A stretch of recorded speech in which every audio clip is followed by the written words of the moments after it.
bacterias, virus, biomas, factores químicos, ácidos, álcalis, qué sé yo.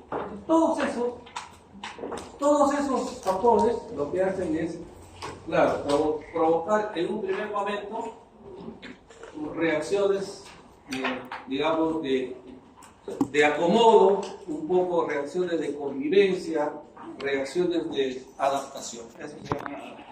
Entonces, la adaptación es una respuesta de la célula frente a una noxa. Pero esa noxa debe tener ciertas características, porque no siempre las células se van a adaptar a la noxa. No, la noxa tiene que ser una noxa de baja intensidad y persistente. Porque si la noxa es de una alta intensidad, por ejemplo una bacteria altamente virulenta, la célula no va a poder adaptarse, sino lo que va a ocurrir es un daño, una lesión. Y generalmente esa lesión puede ser irreversible y la célula muere. Ese es otro proceso. Entonces, al inicio, usualmente, cuando una noxa de baja intensidad persistente actúa sobre un tejido, sobre una célula, esa célula va a adaptarse. Entonces, la adaptación es una respuesta como que de acostumbrarse a algo. Es una respuesta en la cual la célula va a convivir con algo. ¿Con qué algo? Con ese factor. Porque como es de baja intensidad, es un factor que genera estrés. Eso se llama estrés. ¿Qué es el estrés? Pues el estrés es una serie de, digamos, factores que actúan sobre la célula, pero tienen baja intensidad. No producen daño, sino una respuesta adaptativa. Y para que la célula se adapte, tiene que modificarse, tiene que cambiar. Cambia su número, cambia su tamaño, cambia su forma, etc. Y por lo tanto, lógico, cambia su función. Entonces, no todas las células tienen la misma capacidad de adaptación. Es como nosotros los individuos. No todos tenemos la misma capacidad de adaptación. Por ejemplo, si en este momento nos vamos para Huancayo, estamos por Tiquio y seguramente a la mitad le da soroche y a la otra mitad no. Y de esa mitad que le da soroche, de repente 10 necesitan ir al hospital. Nosotros, bueno, con un poquito de oxígeno, de respiración boca a boca, de repente se recupera.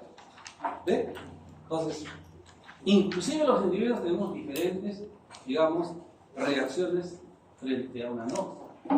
No tenemos la misma capacidad. Igual nuestras células también. Nuestras células no tienen la misma capacidad de adaptación. Nosotros tenemos diferentes tipos de células. Hay células que están en un estado metabólico continuo, elevado, las células epiteliales. En este momento nuestras células epiteliales están sintetizando ADN, están proliferando, están sintetizando sustancias orgánicas. O sea, su actividad metabólica es elevada. Entonces, como su aparato metabólico está ocupado, es una célula altamente susceptible, digamos, a dañarse. Entonces, estas tienen, digamos, una mejor capacidad de adaptarse, de acostumbrarse, pero no de resistir al daño. A diferencia de las células permanentes, las neuronas, por ejemplo. Las neuronas ya no pueden dividirse, se llaman células permanentes. Ellas resisten más, son más resistentes. Pero también responden a aspectos adaptativos, pero resisten un poquito más. Entonces, no todas nuestras células pasan. No todas nuestras células tienen la misma capacidad de adaptación. Hay otras células, por ejemplo los fibroblastos, ¿no? Son células bastante interesantes. Los fibroblastos son las células principales del tejido conectivo. Los fibroblastos están en estado quiescente. En este momento, muchos de nuestros fibroblastos, casi la totalidad, están en un estado quiescente. ¿Qué quiere decir quiescente? Están inactivos, están descansando, ¿no? Están reposando. Pero ¿qué pasa? Hay algunos momentos donde hay necesidad de su actividad. Por ejemplo, en procesos reparativos. Si uno, por ejemplo, se hace un corte, qué sé yo, debe iniciar un proceso reparativo. Entonces, el fibroblasto se activa. Entonces, ingresa a su actividad, comienza a funcionar, su actividad metabólica se activa. Entonces, hay dos estados, ¿no? El estado quiescente y el estado activo. Entonces, en el estado quiescente es un poquito más resistente. el estado activo es más largo. Entonces, nuestras células no tienen la misma capacidad de adaptarse. Es más, hay otro ejemplo mucho más interesante que ocurre en la boca. Nosotros en la cavidad bucal, cuando ustedes hicieron el tema de mucosa bucal, por ejemplo, vimos que hay diferentes tipos de mucosa bucal, 3 tipos de mucosa bucal. Y toda la cavidad bucal tapizada por esa mucosa bucal presenta ciertos nichos ecológicos. Nichos ecológicos. Por ejemplo, hay un nicho del surco. En el surco gingival hay un tipo de bacterias que están en estado saprofítico, diferentes a la lengua. Claro, no tan diferentes visualmente, ¿no? Pero hay variación. ¿Por qué? Porque son nichos diferentes. Porque las condiciones biológicas pasan. Las condiciones biológicas no son las mismas. En la misma hoja, en una misma persona. Perdón. Presente. Bien. Ahora no ya. Entonces, en la misma hoja ocurre eso, ¿no? En la misma persona. Y además, miren, los estados metabólicos no siempre van a ser continuos. Por ejemplo, cuando hablamos de epitelios. Si bien es cierto, los epitelios están continuamente, ¿no? Específicamente el estrato basal, dividiéndose, pero la velocidad no siempre es la misma. Hay modulaciones, de repente la velocidad se acelera en un momento y en otro momento un poquito más lento. Se va dividiendo, luego se acelera así sucesivamente. Entonces, hay que entender de que el proceso adaptativo no es igual en todas las células. No es igual en todos los tejidos, no es igual en todos los órganos, no es igual en todo nuestro organismo y va a depender de qué? De 2 cosas, como hemos dicho. Del factor estresor, ¿cierto? Que sea un factor adaptativo, o sea, digamos una intensidad baja, frecuente, y la otra es de la capacidad de respuesta de la célula. Entonces, cuando nosotros hablamos, ¿cómo es esto? ¿Cómo se pasa acá? ¿Así? Ajá. Así, ¿no? Sí. Vamos a ver. Bien, entonces cuando nosotros hablamos de adaptaciones, doble clic. Ya. Una vez. Doble clic ahora. Ya. Ahora una sola. Ah, pásala. Ahí.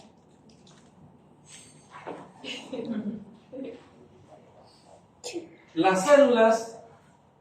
¿Por qué vamos a hablar primero de las células? ¿Por qué? Porque miren, en biología ustedes le dijeron que la célula es la unidad anatómica, biológica, fisiológica, genética. Y también ya les mencioné en la clase pasada de que la enfermedad se inicia en la célula. Cuando nosotros vemos a un enfermo, tenemos que un poco imaginarnos qué está ocurriendo en su célula. Entonces, las células, para efectos del proceso adaptativo, son unidades adaptables. Ya les he dicho, ¿no? Es decir, ¿se adaptarán todas las células de la misma manera? No. Cada uno tiene su propia forma, su propia velocidad. O sea, hay células que no se pueden adaptar. Hay células que sí se adaptan. Pero son unidades adaptables. ¿Y por qué nosotros hablamos de las células? Básicamente, por eso, por lo que ustedes saben, porque es una unidad genética, es una unidad anatómica, fisiológica, etc. Y porque la anoxa, para generar enfermedad, actúa básicamente en la célula. Este cuadrito es bastante interesante. Este es el proceso patológico. En realidad, esta es toda la patología. Esta es toda la patología. Quiere decir de que en cualquiera de estos momentos se genera una enfermedad. Las enfermedades se están expresando en cualquiera de estos momentos. ¿Por qué? Porque la homeostasis hemos dicho que es el estado de equilibrio. En otras palabras, ¿no? La homeostasis es la salud. Y todo lo que está aquí abajo es la enfermedad, la pérdida de la salud, pérdida de la homeostasis, pérdida de ese equilibrio. Pero miren, los procesos de adaptación se generan cuando los factores etiológicos no generan lesión ni daño. Cuando ese estímulo no es lesivo, sino cuando ese estímulo es de baja intensidad y genera un proceso estresor. Y frente a ese proceso estresor, la célula reacciona, ¿no?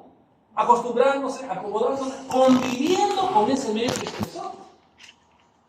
Pero para que conviva con ese medio, ¿qué pasa? Necesita cambiar, lógicamente. Como hablábamos ayer en la práctica, en el grupo de práctica, yo hago ejemplos un poco, de repente exagerados, pero el ánimo de que ustedes entiendan. Decía, por ejemplo, es como en el matrimonio. Cuando se casan,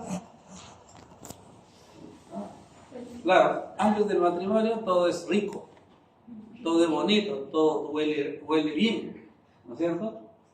Todo es perfecto, ¿no? Pero en el matrimonio, ¿no? Se ronca, ese no se baña, ese duerme con la luz prendida, ya salen las cosas. Entonces uno, ¿qué tiene que hacer? Bueno, pues, voy a acostumbrar. Eso es el proceso de adaptación. Claro, pero tú te adaptas siempre y cuando esos estímulos sean adaptables, o sea, sean soportables. ¿Qué pasa si es insoportable? Oye, chao, no puedo, me voy, ¿cierto? Eso mismo ocurre cuando ese factor no es un factor estresor, se convierte en un factor dañino, lesivo, y que va a provocar daño, que puede ser reversible o irreversible. Entonces estamos acá. Entonces, hay enfermedades adaptativas. Las adaptaciones, además, son procesos reversibles. ¿Qué quiere decir eso? Si el factor estresor desaparece, la célula vuelve a su estado de homeostasis. ¿Ah? Perdón. Apruebe. Bien. Ahora, es importante también mencionar otra cosa, ¿no? De que la respuesta adaptativa no necesariamente tampoco va a depender el 100% de la célula y del factor estresor, sino también hay otros factores que intervienen.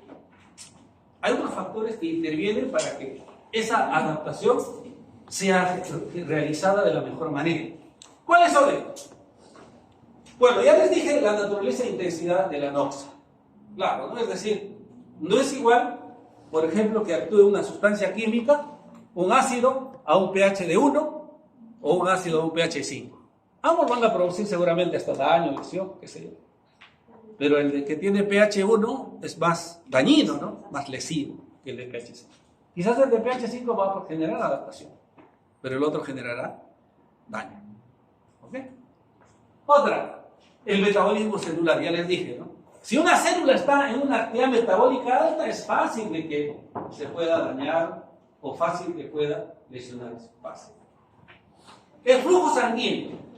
Es decir, en tejidos donde la célula está garantizada por un flujo sanguíneo normal, es decir, hay un buen aporte de sangre, entonces seguramente la respuesta adaptativa va a ser mucho mejor. Seguramente la célula va a resistir mejor al factor estresor o al factor dañino. ¿Por qué? Porque la sangre, ¿qué cosa trae? Transporta oxígeno, transporta metabolitos, importantes para que la célula pueda realizar su metabolismo. Entonces, ¿qué pasa si, por ejemplo, tenemos una célula y no tiene aporte de sangre? Cualquier noxa, cualquier factor, no solamente va a generar pues, un proceso lesivo, sino hasta puede ser un proceso mortal. Porque le falta oxígeno, le falta metabolitos, le falta nutrientes. Entonces, garantizar que la cantidad de sangre que llega a una célula sea una cantidad que le permita resistir, ¿no? Que le permita realizar su metabolismo. Entonces es importante. Por eso que miren, cuando ustedes, por ejemplo, hagan cirugía, los tejidos, después de la cirugía, deben estar garantizados por un buen aporte de sangre. Ahora, no solamente para la reparación, ¿no? Sino en el momento dado, también esa célula podrá realizar sus funciones siempre en cuando tenga un buen flujo sanguíneo. Un ratito. Apruebo.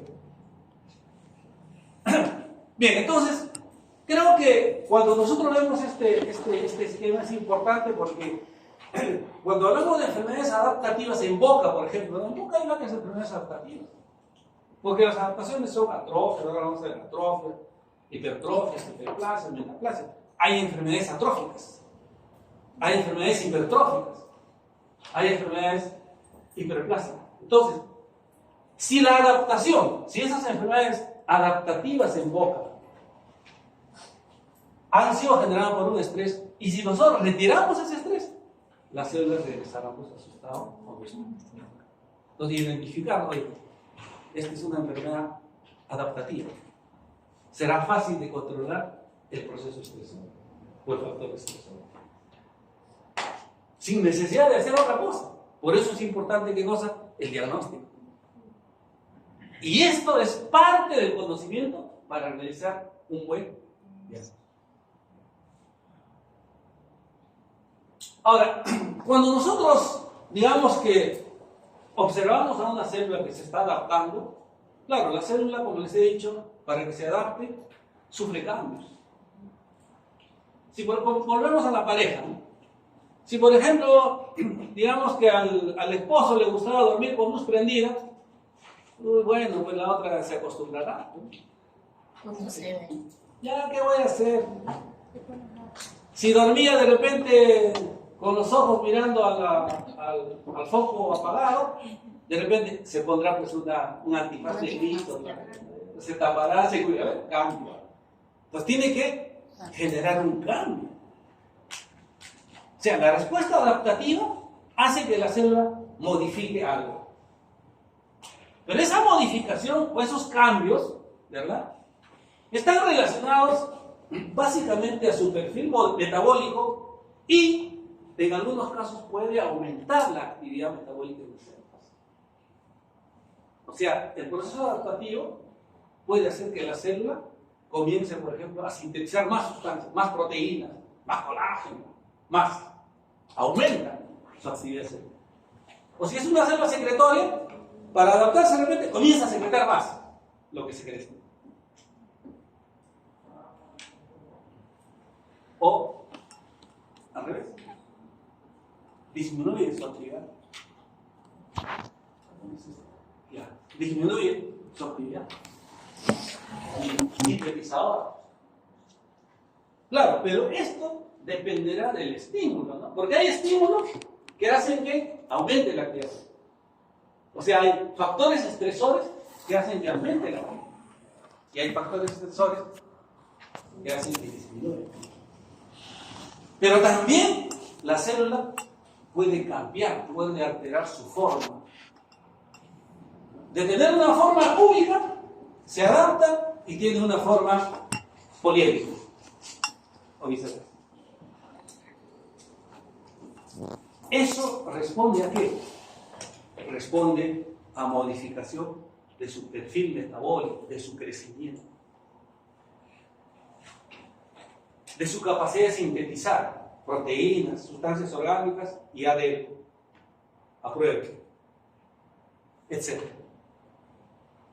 Eso es. Entonces, nosotros cuando vemos a una célula adaptada, quiere decir que esta célula ha cambiado su perfil metabólico. Ya sea aumentando la síntesis, disminuyendo o cambiando su morfología. Y en definitiva, si hay todos esos cambios, ¿qué pasará con la función? ¿Se mantendrá? No cambia también. O aumenta, o disminuye, o cambia la función.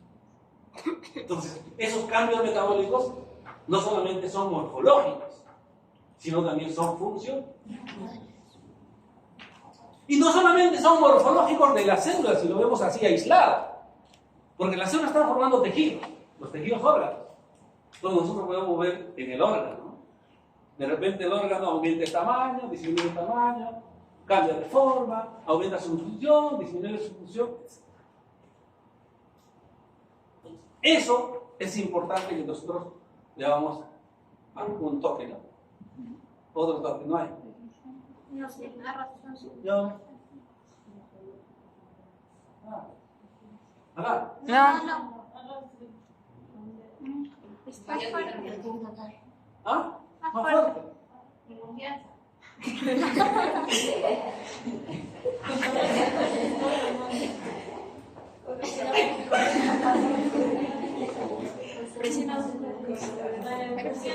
¿Qué hacemos?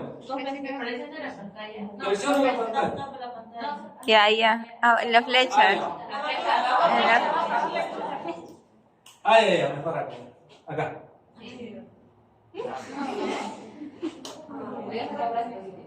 Ya lo malogró. Creo que ya pues Kevin. ¿Por Kevin? Amigo de Brian y de la Kimberly. Very good. Ahora, esto es importante también, porque esto es ya como un resumen, ¿no?, de lo que hemos hablado. Miren, como la homeostasis es la salud, es decir, que hay un equilibrio, ¿no? Es decir, hay un balance, pero ese balance, cuando se pierde, la célula puede responder adaptándose. ¿No? Regresa. Ya. La célula puede responder adaptándose o puede, digamos, haber una lesión reversible, irreversible, muerte celular y necrosis. O sea, la pérdida del balance, o sea, la pérdida de la homeostasis no siempre es adaptación, ¿no? Hoy vamos a hablar de adaptación, pero también puede darse lesión. Perdón.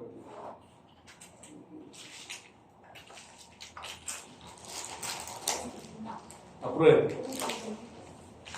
Así mejor. Listo. Entonces, miren, las adaptaciones, así como hemos dicho de la parejita, la pareja.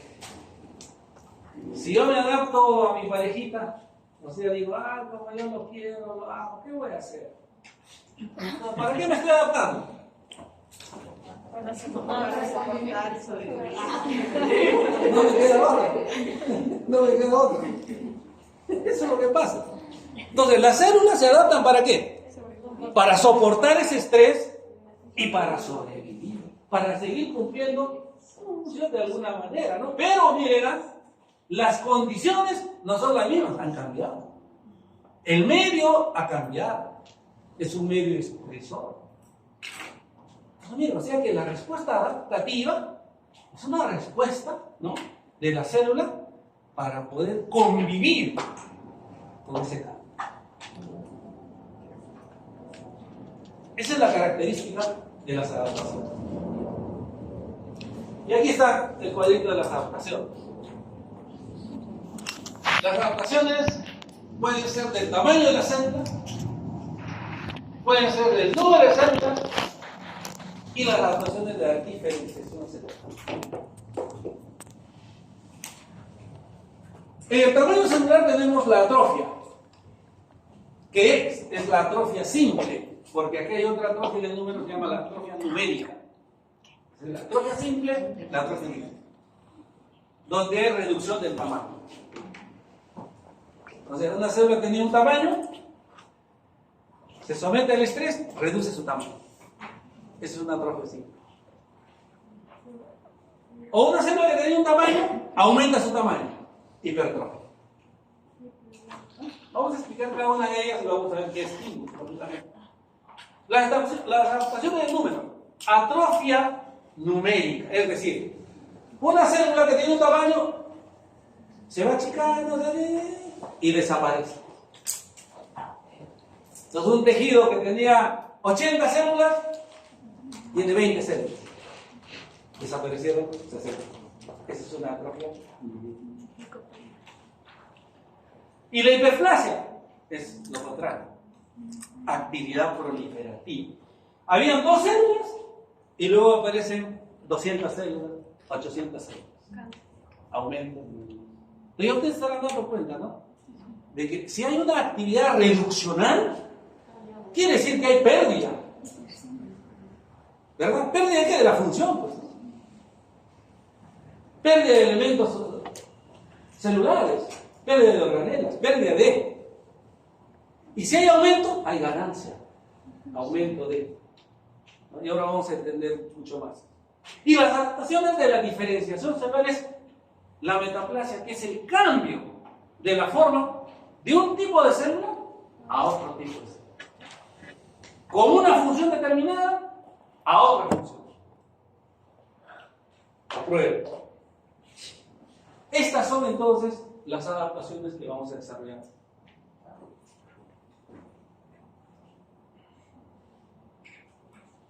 Bien, empezamos con la atrofia. Normalmente hay un dicho, seguramente ustedes han escuchado, ¿no? Lo que no se usa, se atrofia, ¿no? Eso no se. Claro, la falta de uso es una sola causa, no es la única. La causa de las atrofias, de la disminución del tamaño de las células, son estímulos negativos o ausencia de estímulos, falta de estímulos, falta de función, etcétera, etcétera, como vamos a ver en el siguiente cuadro.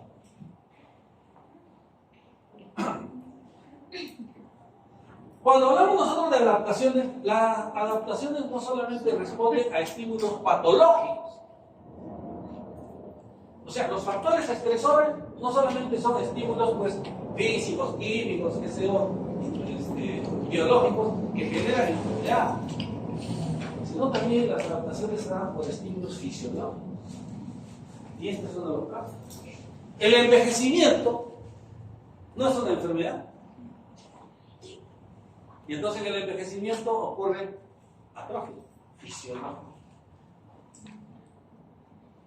A medida que vamos avanzando la edad, ya vamos perdiendo la capacidad visual, vamos perdiendo la memoria, vamos perdiendo la capacidad de movimiento, vamos perdiendo muchas cosas.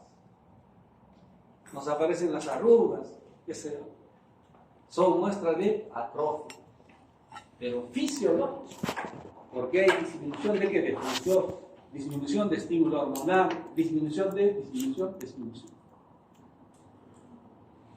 Pero claro, hay atrofias patológicas. O sea, en patología, usualmente lo que vamos a ver nosotros son respuestas de tipo adaptativas, atróficas, patológicas. Cuando vemos nosotros una célula atrófica, vemos de que la atrofia consiste en qué? En la pérdida de elementos organélicos, de elementos de organelas celulares. O sea, estas células, miren, este músculo constituido por células son pequeñas a diferencia de estas células. ¿Y por qué se han atrofiado? Por pérdida de elementos celulares. O sea, si nosotros comparáramos una fibra muscular de aquí con una fibra muscular de aquí, vamos a ver de que aquí tendrá 80 mitocondrias, aquí 15 mitocondrias. Aquí 5 aparatos de Golgi, aquí un aparato de Golgi, y así sucede. En eso consiste. Entonces, si hay pérdida de organelas, hay disminución de él.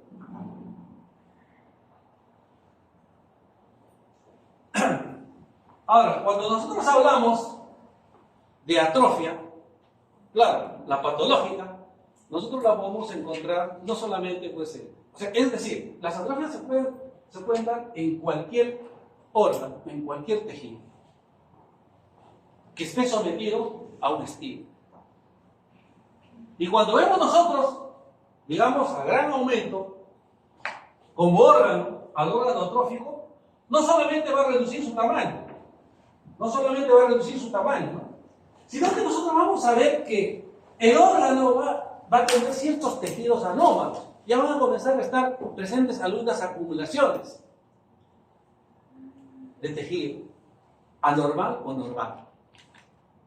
Por eso que el tema de adaptaciones va un poco de la mano con las inclusiones citoplasmáticas. Es decir, algunas células cuando van atrofiándose, ¿correcto? Van atrofiándose y van acumulando otras sustancias, pueden ser normales o anormales, en exceso. Por un ejemplo, ¿no? En atrofia mamaria, por ejemplo. Nuestras abuelitas, ¿no? Van atrofiando sus mamas, pero el parénquima, el estroma va aumentando. O sea, se hace más fibroso, hay más colágeno. Menos ácidos, más colágeno. Apruebo.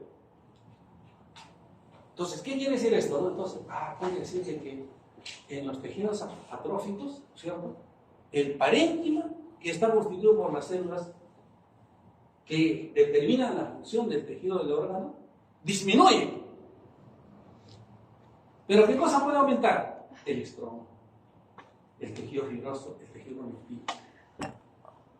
Pero ustedes dirán, pero a ver un momentito, usted ha dicho de que hay disminución y ahora dice que hay aumento. Sí, pero estamos hablando del parénquima. Porque ¿de quién depende la función de un tejido o de un órgano? ¿Del parénquima o del estroma? Del parénquima. El estroma es importante, ¿por qué? Porque le da sostén, le da protección, le da nutrición, lo cuida, etc. Pero quien determina la función es el parénquima. Entonces, es lo que nosotros vamos a ir viendo, ¿no? No solamente una disminución del tamaño, sino presencia de ciertos acúmulos de sustancias que pueden ser normales en exceso o anormales. Digo normales en exceso, por ejemplo, pueden ser proteínas, ¿no? Puede ser colágeno en exceso. El colágeno es normal, pero el colágeno en exceso es anormal. Y así sucesivamente. ¿Cuáles son los estímulos negativos? O sea, ¿qué estímulos negativos pueden provocar atrofia? Ahí está. Disminución de carga de trabajo. ¿Qué pasa cuando uno no hace ejercicios? ¿Qué pasa cuando ya no camina? ¿No? ¿Qué pasa cuando ya ustedes no barren su casa, ni siquiera su cuarto? ¿No? Se genera atrofia. Disminución, pasa. Disminución de la carga.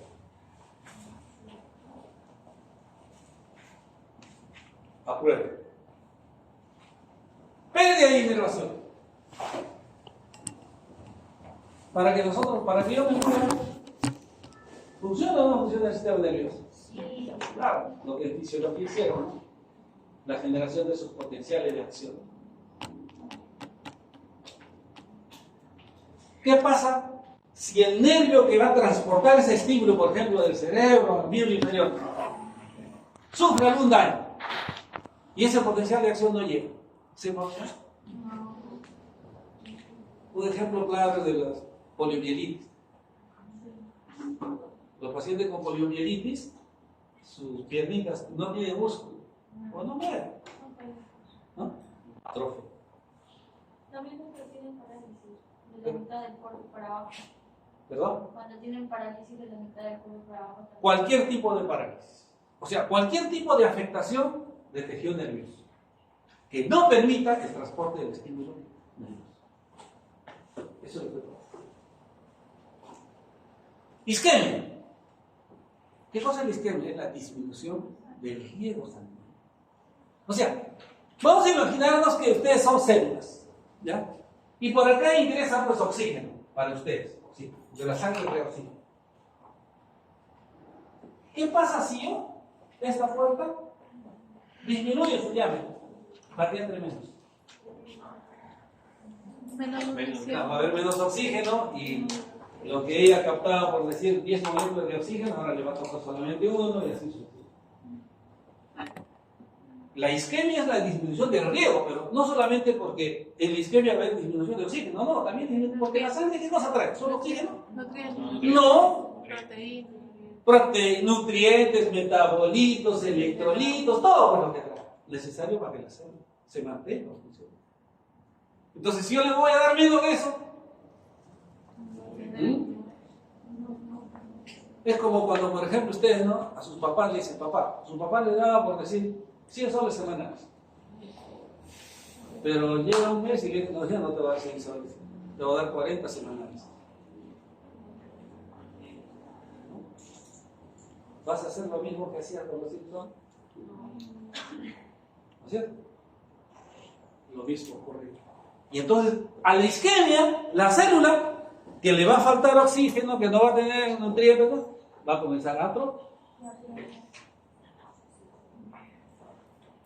Viene de la mano Pero la nutrición insuficiente va más allá. La nutrición se refiere a que, por ejemplo, a ver, ¿cuántos han almorzado hoy? Buen provecho. Y los que no hemos almorzado, ya estamos en desventaja. Entonces, las células, la sangre, ¿de dónde va a captar los metabolitos para que transporte, para que lleve los aminoácidos, ¿no? Los azúcares, etc.? ¿Ven? Es importante. Por eso es de que cuando uno está desnutrido, la quita, atrofia. Pérdida de estimulación hormonal o disminución de la estimulación hormonal. Un ejemplo claro en las mamas, la glándula mamaria. En las mujeres, ¿no es cierto? Recuerden ustedes de que el estímulo hormonal en la pubertad hace que las mamas crezcan. ¿Verdad? Pero ¿qué pasa en algunas mujeres?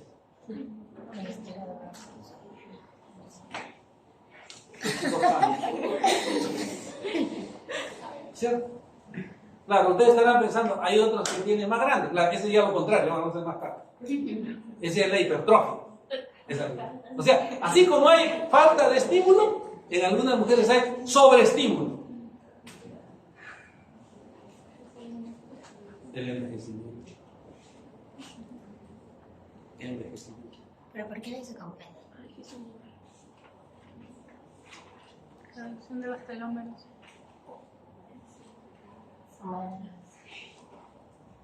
Disculpe, es algo importantísimo. Perdón. Se quedó. Yo dije, me está bien, no vamos a estar ahorita.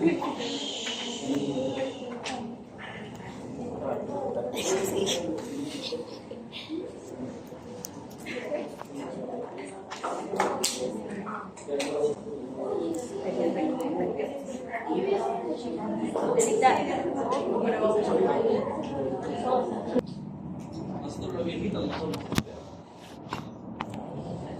Además, nosotros los viejitos que hacemos deporte, el envejecimiento, en el envejecimiento hay prácticamente una atrofia generalizada. Los telómeros. Generalizada. Pero como una respuesta adaptativa fisiológica.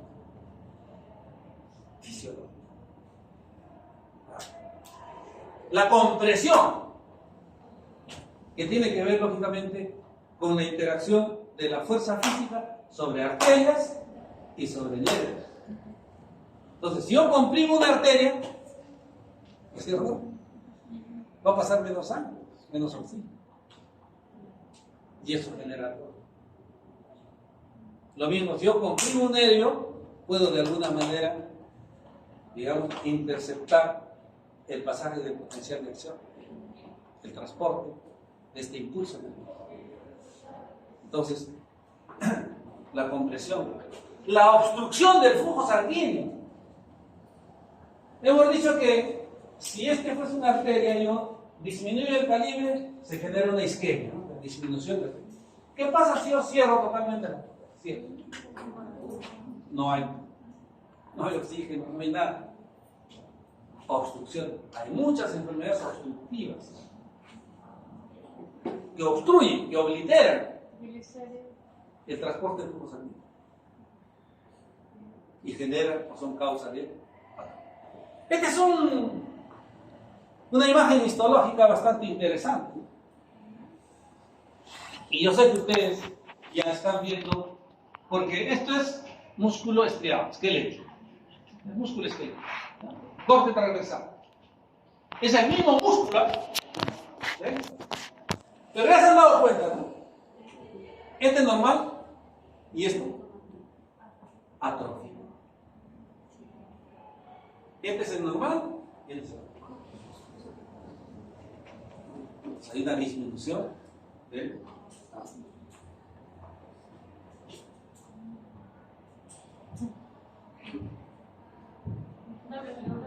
¿Ah? Doble, triple. 4. Con las dos manos. Con las dos manos.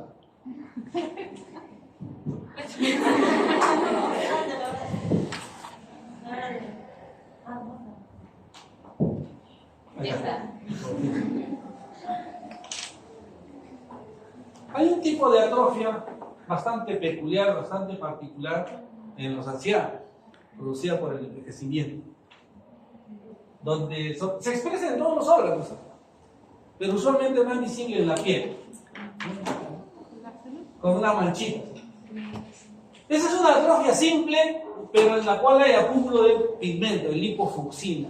A eso se llama atrofia fusca. Atrofia fusca o pardo. A eso se llama atrofia fusca o pardo. Ahora, es importante mencionar que hay dos términos también en la atrofia: la ortoatrofia y la patoatrofia. Bueno, la patoatrofia se refiere a que la atrofia va a ser generada, la atrofia por estímulos patológicos. Y la ortoatrofia es la atrofia fisiológica. ¿Ya? ¿Ya saben? Apruebo. Bien, entonces, ¿qué cosa es atrofia? ¿Ortoatrofia? Fisiológico. Entonces, el término orto es normal. Patoatrofia, atrofia por estímulo patológico. Ahora un poquito vamos a la parte molecular, a la fisiopatología de la atrofia. Miren, la atrofia ocurre cuando los estímulos, estos estímulos negativos, van a actuar sobre el aparato de síntesis de sustancias dentro de lo que es, dentro de la célula, dentro de lo que se llama la red de endomembranas. Recuerden ustedes que las células sintetizan, ¿no? Sí. Sintetizan proteínas, carbohidratos, lípidos, fosfolípidos, etc., a través de su red de endomembrana. Entonces, los estímulos lo que van a hacer es provocar un desequilibrio en la relación de síntesis y degradación. Porque las células, a ver, las células son estáticas. Por ejemplo, en este momento, me pregunto, a ver, sus fibras musculares, o sea, un músculo, ¿está sintetizando y degradando, o solo está degradando, o solo sintetizando? Ambas. En algún momento de repente puede estar sintetizando más y degradando poco. En otro momento, sintetizando poco y degradando más. Pero ese es el equilibrio. Entonces, ¿qué pasa? Los factores adaptativos atróficos lo que hacen es romper este. ¿Por qué? Porque la célula, miren la célula, tiene que degradar y tiene que sintetizar en el mismo volumen para reemplazar lo degradado. Y así se mantiene en equilibrio.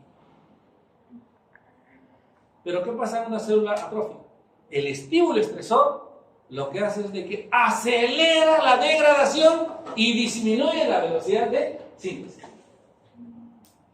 Entonces, o sea, sintetiza poquito, lentamente, pero degrada rápidamente. ¿Pero qué va a pasar con esa célula? Va a disminuir. Eso es lo que... ¿Cómo se produce esa degradación? Recuerden ustedes de que las células, a ver, pregunto, ¿todas las células tienen lisosomas? Sí. ¿Y qué hay en los lisosomas? ¿Qué hay en los lisosomas? ¿Qué hay en los lisosomas, señorita? Usted que está en posición César Vallejo. ¿Qué tienen los lisosomas? Señorita, no, perdida. A ver, señorita, ¿qué hay en los lisosomas? ¿Qué contienen los lisosomas?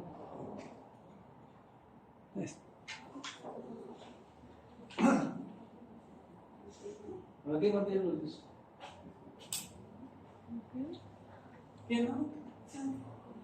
A ver usted que tiene ahí un tarro de agua. Apruebo.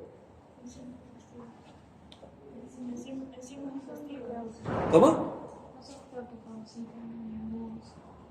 Más fuerte, ¿no? No teníamos que autofagocito, teníamos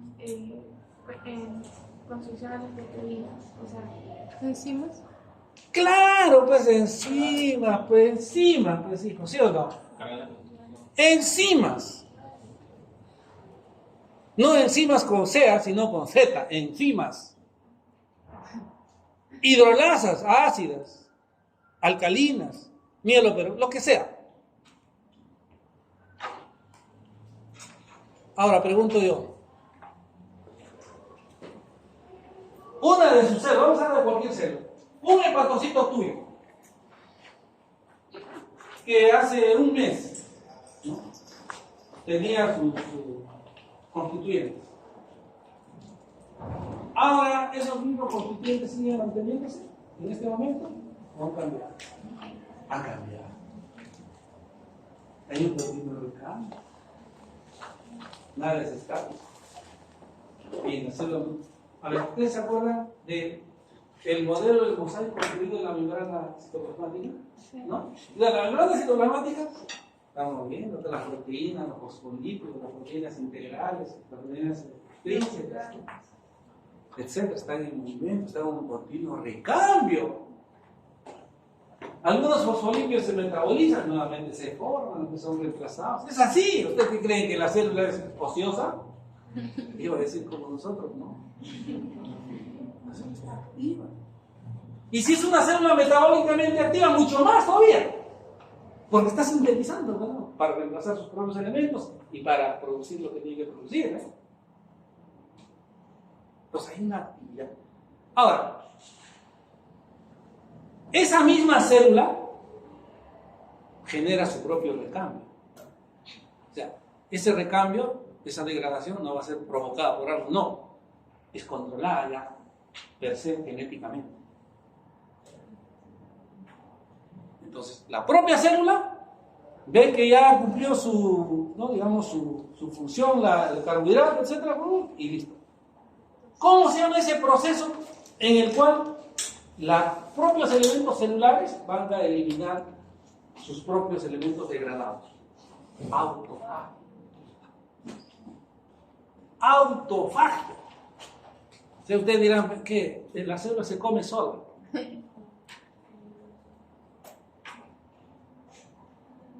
La autofagia es un fenómeno en el cual los propios lisosomas de la célula comienzan a degradar esos elementos inservibles. Entonces, ¿cómo se produce la degradación? Porque la velocidad de autofagia aumenta. Y sobre todo, miren,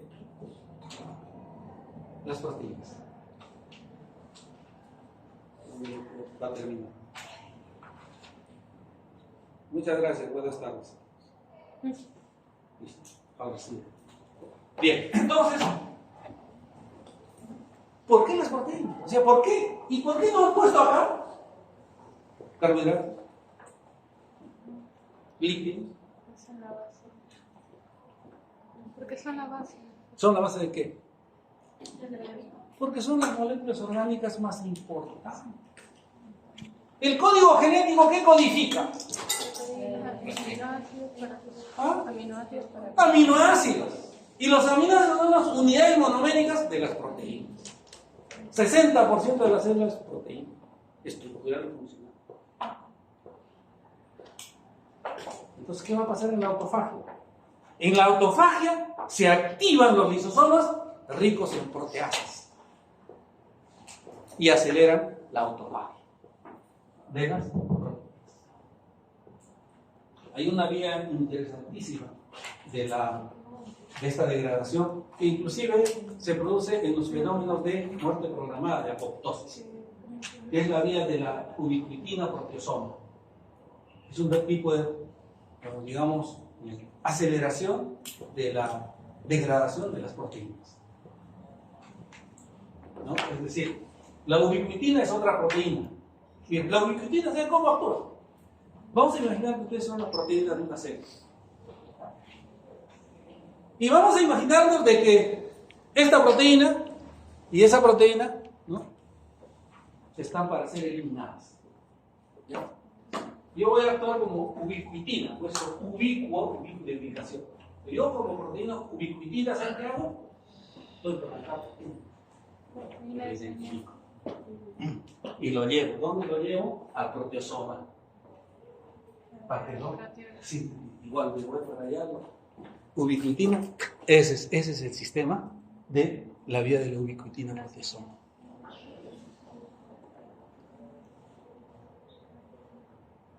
Entonces hay una aceleración de la degradación de las proteínas. Claro, fundamentalmente proteínas, pero también se degradan pues, grasas, se degradan también carbohidratos, por supuesto, ¿no? Pero eso fundamentalmente porque son las moléculas orgánicas más importantes. ¿Ah? Vamos abajo. Achique. No. Así. Ah, ¿sí? Sí. No, no dedos, no. ¿Con dónde uno? Kevin, ¿dónde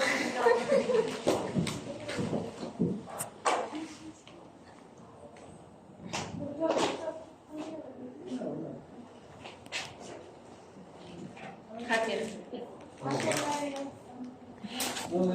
Anda presionado. Tres.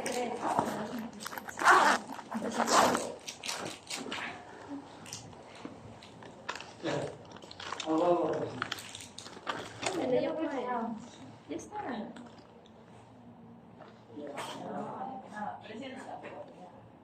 ¿Qué hace? A ver, ¿qué hacen los profesores? No funciona, así que no, chicos, terminó la clase. No terminó la clase. Vamos, sí, pues, no termino. Ya déjalo, sí podemos hacer sin eso. No quiere hacer. Reduce. Está haciendo mal. Está jugando, pero no hace clases. Con la computadora, si no. Claro. ¿Qué hay con la computadora? Ahí está. Con la Ya está.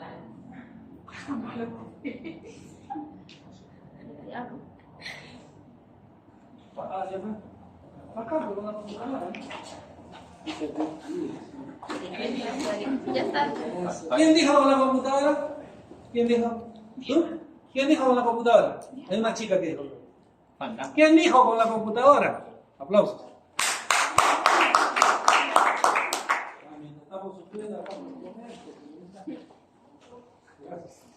Listo. Gracias. Bien. Lo contrario de la atrofia, la hipertrofia, ¿no? Entonces los estímulos aquí son positivos.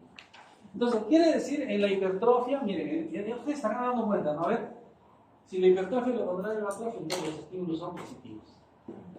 Hay mayor actividad de síntesis. Quiere decir que la degradación es lenta y la síntesis es acelerada. O sea, quiere decir que la vía de la ubiquitina proteasoma o no funciona o casi no funciona. Que las proteínas no se degradan. Entonces, la hipertrofia es el aumento del tamaño de las células. Y por lo tanto, como las células forman los tejidos, también el tejido aumenta de tamaño. Y el órgano aumenta de tamaño. Y todo aumenta de tamaño. Pero no solamente aumenta el tamaño, sino también aumenta la función. Pero la hipertrofia, a diferencia, este dato es importante, a diferencia de lo que vamos a hablar luego, que es la hiperplasia, la hipertrofia se da, o sea, el aumento de tamaño se da tanto en células con capacidad de realizar mitosis como en células que no tienen capacidad de realizar. O sea, en células que tienen capacidad de sintetizar ADN como en células que no tienen capacidad de sintetizar ADN. ¿Por qué? Porque aquí lo que va a haber es síntesis de proteínas, carbohidratos, o sea, de elementos moleculares, de organelas, para que la célula aumente su tamaño. En la hipertrofia solo hay un aumento de tamaño celular. Toda la célula aumenta. Aumenta la función, aumenta el tamaño del órgano, del tejido, etc. Independientemente de la mitosis. Independientemente. O sea, acá no hay mitosis. Acá simplemente un aumento de tamaño. Nada más. Por eso le decía que esto ocurre tanto en células que tienen capacidad de sintetizar ADN como en las que no tienen capacidad de sintetizar ADN. Porque vamos a ver luego la hiperplasia solo se da en células que tienen capacidad de sintetizar ADN. Esa es otra cosa. Bien. Entonces, ¿cuáles son las causas fundamentalmente, ¿no? Fisiológicas del aumento de la función? aumento de la carga de trabajo.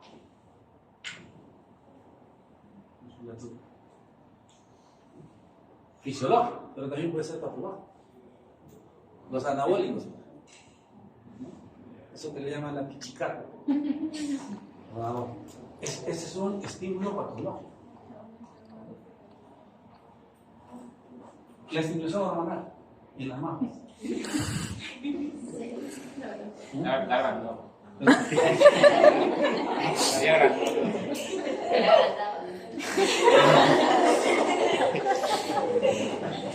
Miren la diferencia en una mama de una madre que no da de mamar y en una madre que sí da de mamar. Y además algo quiero adelantarles, que la hipertrofia se da casi de la mano con la hiperplasia.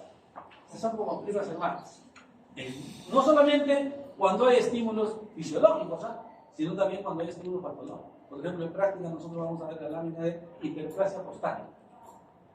Entonces, la próstata en los varones aumenta su tamaño no solamente porque hay hipertrofia, sino porque hay proliferación de células.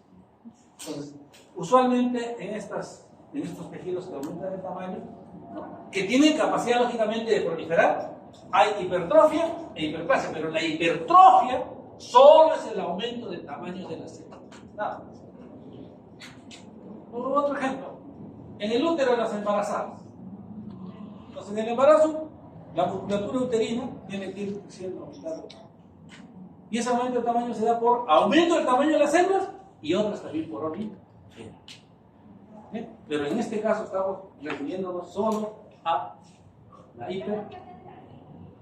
Una de las causas es el aumento de la carga de trabajo, aumento de la función. Otra, aumento del estímulo hormonal.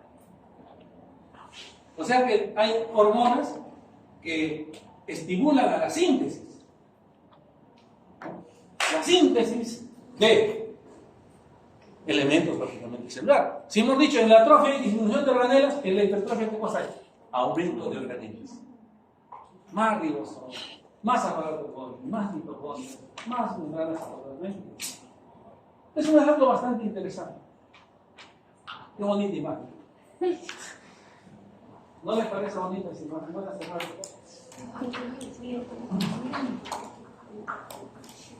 Aquí se produce, en fisiología ustedes seguramente han estudiado, una de las formas de retroalimentación, que no es la más común, ¿no? La retroalimentación positiva.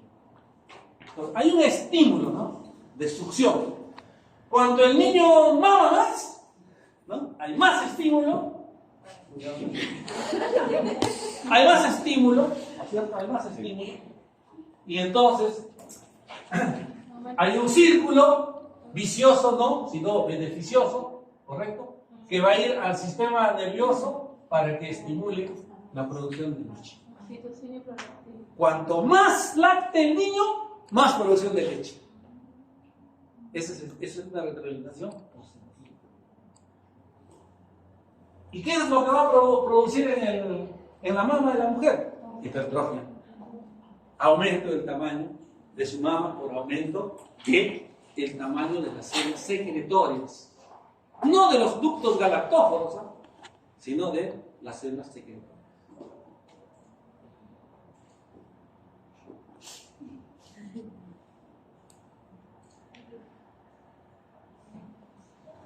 Y esta es una imagen diferente a la anterior que hemos visto, ¿no? Claro, en este caso sí hay un hipertrofia.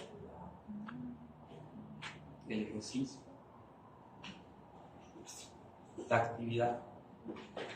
Claro, pero digo yo, y esto tiene solamente un efecto, digamos, en la célula, porque la célula así de por sí va a aumentar el tamaño, no, hay toda una serie de situaciones que tienen que ocurrir. ¿Qué pasa? Ven que este hace bastante ejercicio, pero no tiene una buena circulación, no tiene una buena alimentación, ¿no es cierto? Por más que haga ejercicio. Claro, entonces tiene que ver todas esas cosas, por si acaso. No es que esto se dé por así, simplemente porque uno haga ejercicio. Este es el corazón corazón de varias personas. De un hipertenso puede ser, de un atleta. Y, por ejemplo, un atleta que que responde a estímulos fisiológicos, ¿no? Porque el atleta de fondo, por ejemplo, el fondista que corre, o el atleta, pues practica un deporte. Y ese estímulo no es un estímulo patológico, sino es fisiológico. Entonces los atletas tienen corazón grande y hipertrófico. ¿Por qué, no? Porque el corazón realiza pues, lo que se llama digamos, el bombeo, el gasto cardíaco aumenta. Entonces, ese fenómeno de Frank Starling, ¿no? Las células cardíacas se distienden al máximo, ¿no? Y como se distienden al máximo, se llenan de gran cantidad de sangre y se contraen también con gran fuerza. Entonces el corazón trabaja bien. Entonces, si el corazón trabaja bien por estímulo fisiológico, entonces, como hay más función, se produce un aumento del tamaño, esto, hipertrofia. Pero el estímulo no necesariamente fue fisiológico, porque hemos dicho, las adaptaciones no solamente responden a estímulos fisiológicos, sino ¿qué pasa con un hipertenso? El corazón en un hipertenso está asociado a arterias, por ejemplo, la hipertensión por arteriosclerosis. De repente las paredes de la arteria se han engrosado, hay menor luz, ¿correcto? Y entonces, para que el corazón bombee y haga pasar la cantidad de sangre normal por acá, tiene que moverse con más fuerza, ¿no? Porque la luz es pequeña. Entonces, ¿eso qué genera? Un aumento de la presión del corazón. El corazón trabaja con más fuerza. ¿Y qué ocurre? Si está trabajando con más fuerza. Sí, es un patrón. Y nosotros podemos observar ventrículo izquierdo, el ventrículo izquierdo, hipertrófico, aumentado de tamaño, ¿no?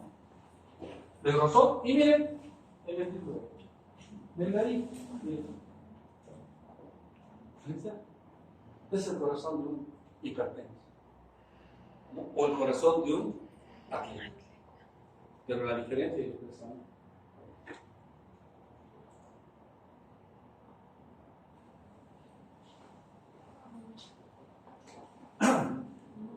¿Qué pasa, por ejemplo, en la hipertensión? Lo que pasa en la hipertensión es de que la célula cardíaca se adapta, se hipertrofia, pero llega un momento en que puede haber una lesión a nivel de lesión.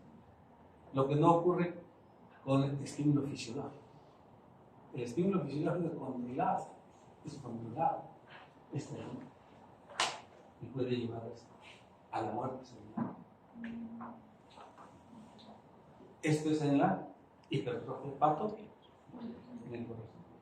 Entonces, si esta célula muere, ¿no es cierto? Si la fila cardíaca muere, pues claudica la función cardíaca. Y usted sabe que el corazón es un órgano, no, tiene que funcionar.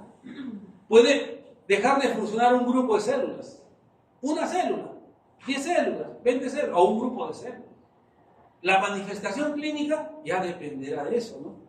Porque miren, se dice que nosotros sufrimos o experimentamos infartos, pequeños infartos.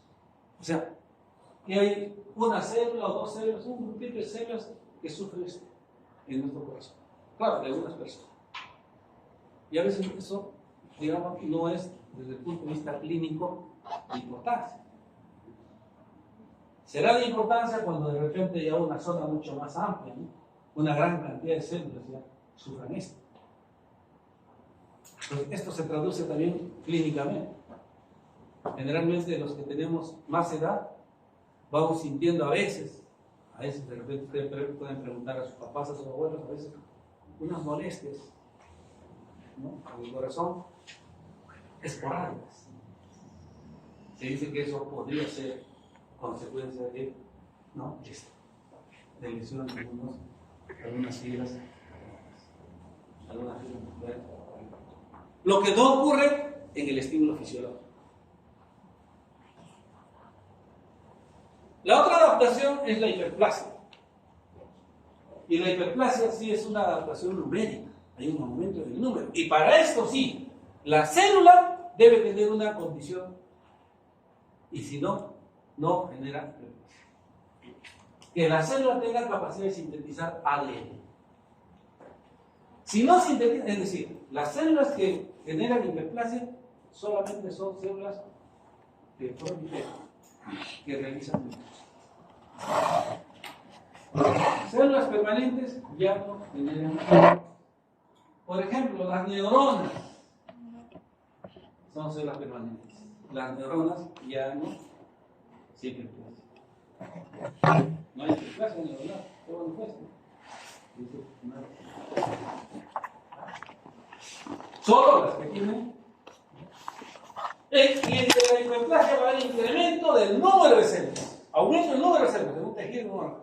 Y como aumenta el número de células, también aumenta su tamaño. Y como aumenta el tamaño por cantidad de células, la función también aumenta. Y esta hiperplasia se da junta muchas veces en la generalidad con la hipertrofia. Hemos visto la rama hipertrófica de la mamá que está lactando, no solamente va a haber hipertrofia, sino también proliferación. Porque las células acinares en las glándulas mamarias sintetizan ATP y por lo tanto tienen capacidad de multiplicación. Entonces, ¿qué quiere decir esto? No? Quiere decir de que la capacidad de síntesis también tiene que estar activada. O sea, tiene que haber estímulos que, digamos, activen la síntesis de proteínas, carbohidratos. Pero además también tiene que haber estímulos proliferativos. Inductores proliferativos. Inductores que mediante segundos mensajeros lleguen al núcleo y activen el aparato mitótico. Sí. ¿En las células germinales realizan hiperplasia? Las células germinales. Claro, por supuesto. Las células germinales en ovario, en testículo. En este momento, vuestros ovarios y nuestros testículos están generando síntesis de ADN. Los espermatogonios, los ovogonios. Y no solamente sintetizando ADN, por eso es básico para que prolifere, sino que también las células hijas necesitan proteínas, también está sintetizando proteínas. O sea que el aparato mitótico y el aparato de síntesis está activo.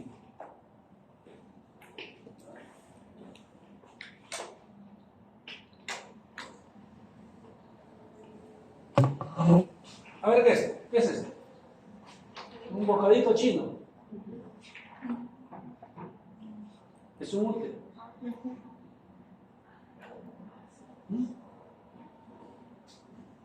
Miren, grueso, hiperplástico, aumentado de tamaño, aumentado en volumen. Hay una, como toda adaptación, las hiperplasias también responden a estímulos fisiológicos, no necesariamente a estímulos patológicos. Un estímulo patológico, por ejemplo, ¿cuál es? Por ejemplo, en las neoplasias. ¿No? En las neoplasias, las células neoplásicas son células proliferantes. La neoplasia es una neoplasia, nuevo tejido, proliferación. ¿Ya? El estímulo es patológico. Pero hay hiperplasias fisiológicas. Hay un tipo de hiperplasia, por ejemplo, la hiperplasia llamada compensatoria, que se da exclusivamente en el hígado.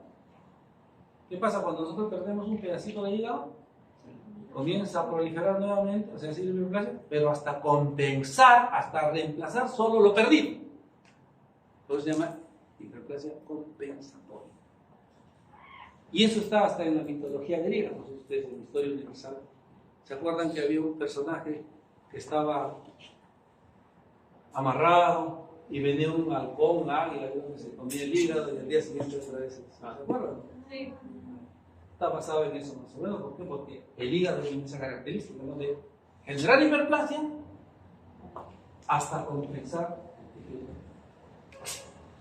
Y la hiperplasia fisiológica por estímulo hormonal, ¿no? En algunas mujeres. Hay algunas mujeres que son voluptuosas, tremendas, mamas. Y no necesariamente están dando el lactar. ¿Cuál es la talla más grande en brasiles? ¿En Chile? ¿Perdón? ¿50? La D. Ya. Doble D. Ah, de D. Ya. Imagínense las que usan de D. ¿No? ¿Y por qué? ¿Por qué? Una hiperestimulación. Las mujeres que son más gorditas tienen los senos más grandes. Ah, es que las mujeres que son más gorditas, ahí muy buena pregunta, ¿no? Así me gusta que me pregunten. Las mujeres que son más gorditas no necesariamente es porque ellas tengan algún desequilibrio hormonal, sino que pasa, las mujeres gorditas y también los varones gorditos también comienzan a crecer. ¿Por qué? Porque la grasa se va acumulando en ciertas zonas específicas, ¿no? La pancita chelera, las pompas,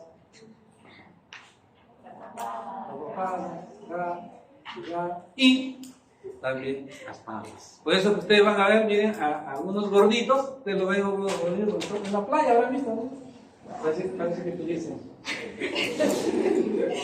Pero ¿tienen más tendencia a sufrir de cáncer de mama? No necesariamente.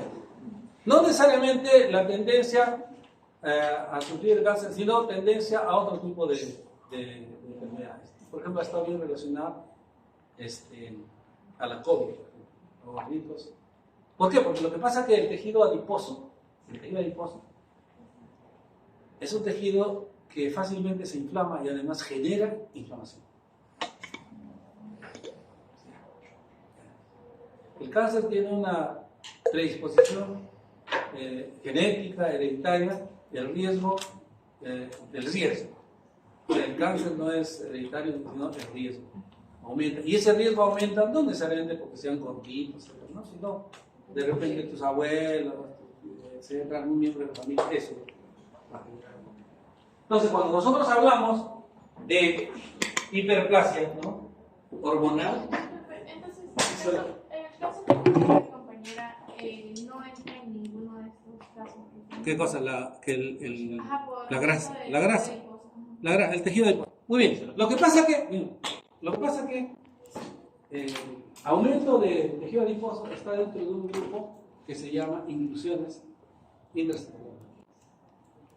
O sea, el hecho de que una persona sea gordita, etc., no es que esté sufriendo hiperplasia del tejido adiposo, no, sino que está acumulando. ¿Qué cosa? Bueno, como come, ¿no? Todo eso que come se transforma en grasa, en ácidos grasos, y esos ácidos grasos se están acumulando. Es una acumulación. Eso no es una hiperplasia. Porque el adipocito, porque hemos dicho, ¿qué cosa es la hipertrofia y hiperplasia? Proliferación celular, síntesis de organela, etc. ¿El adipocito qué cosa es? El adipocito no se puede dibujar acá, ¿no? No se puede. ¿Ah? Sí se puede. La pestaña gris Acá. ahí. Listo. Un lápiz. Un lápiz. Listo. Ya. El adipocito, ¿cómo es? Por acá no va sobre eso. El adipocito, ¿cómo es? ¿Ya? Su núcleo está acá y todo esto es el citoplasma. Todo es. ¿De qué estamos teniendo el citoplasma? Ácido graso. Es una vacuna. Vacuna, ¿eh? Me avisan 10 minutos antes porque la vez pasada nos hemos. Ya acabó. ¿Ya acabó? No, acaba es 40. No son 20 años, perdón. 40. No, si quieres, No, disculpe. no, si quieres entrar retirado.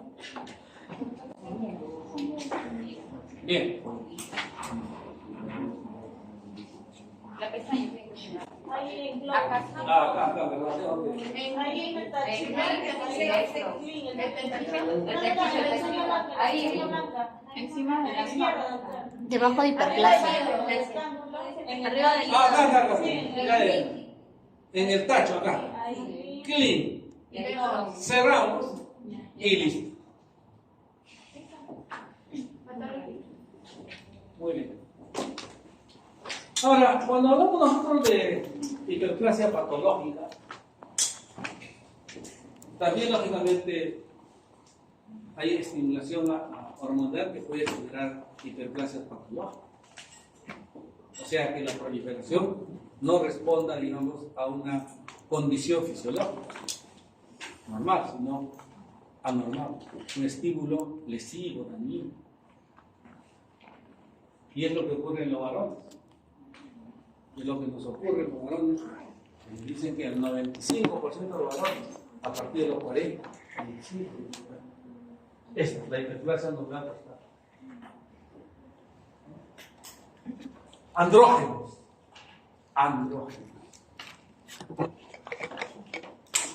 Estimulan la proliferación.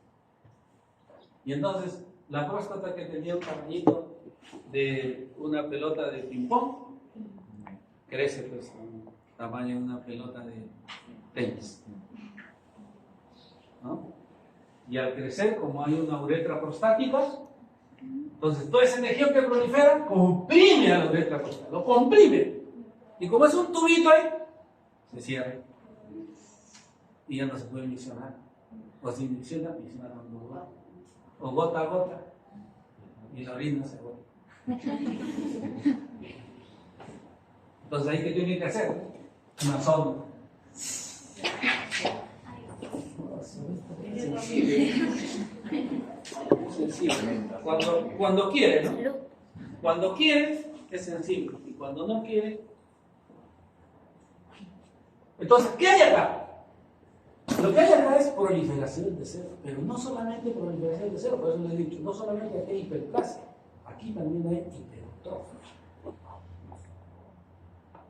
Cuando veamos las láminas, ustedes van a ver que hay, por ejemplo, las células cúbicas, ¿correcto? O cúbicas altas, se hacen cilíndricas.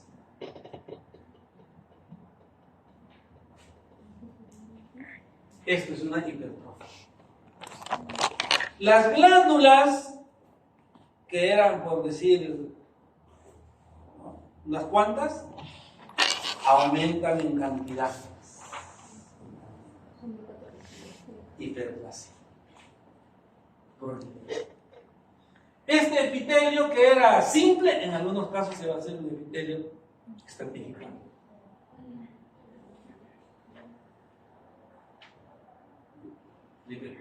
Hipertrofia e hiperplasia, pero usualmente se conoce como hiperplasia patológica.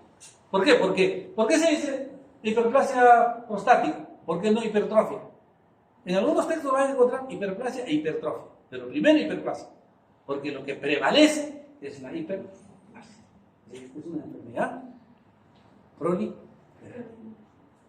Y además, miren, cuando se produce la hiperplasia, este tejido, cuando se hace el tacto rectal, porque esa es la mejor forma, los urólogos dicen que la mejor forma de diagnosticar la hiperplasia prostática es así. ¿Ya? Así que lo que espero. Y al tacto hay características que uno tiene. Primero, que cuando nosotros volvemos, llegamos ahí, tiene que ser blanco. Blanco. Segundo, liso. Porque esto es duro y su superficie no es lisa. Como grunos.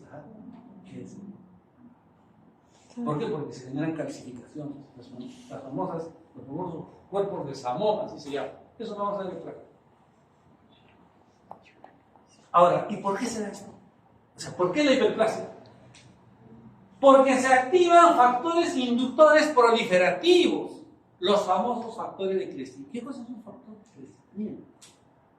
Hay diferentes factores, por ejemplo, el factor de crecimiento endotelial, factor de crecimiento epitelial, etc. Factor de crecimiento fibroelástico.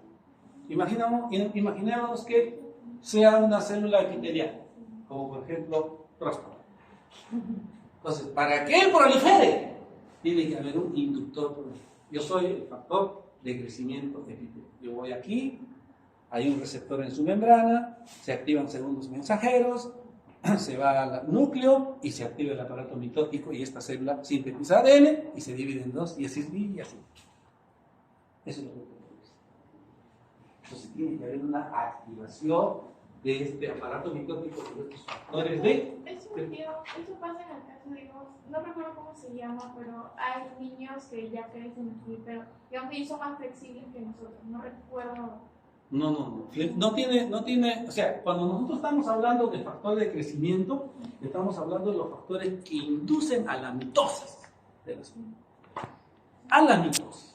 Es decir, si ustedes todos fuesen, vamos a imaginarnos que epitelio. A ver, vamos a imaginarnos sobre epitelio. La delegada ya está durmiendo. Para la próxima vamos a tomar fotos. Yo voy a agarrar mi celular y vamos a tomar las fotos y vamos a publicar. Hay dormilones, dormilonas, hay de todo. Despeinadas, etc. Vamos a publicar eso a partir de la próxima, ya saben. Entonces, vamos a imaginar que ustedes son el epitelio. Es un epitelio, vamos a imaginar de esófago. El epitelio de esófago, ¿qué tipo es?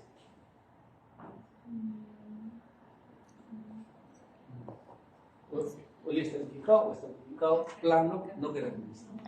Ya, vamos a imaginar que aquí este es el estrato basal. Estrato basal, ya acá el estrato espinoso,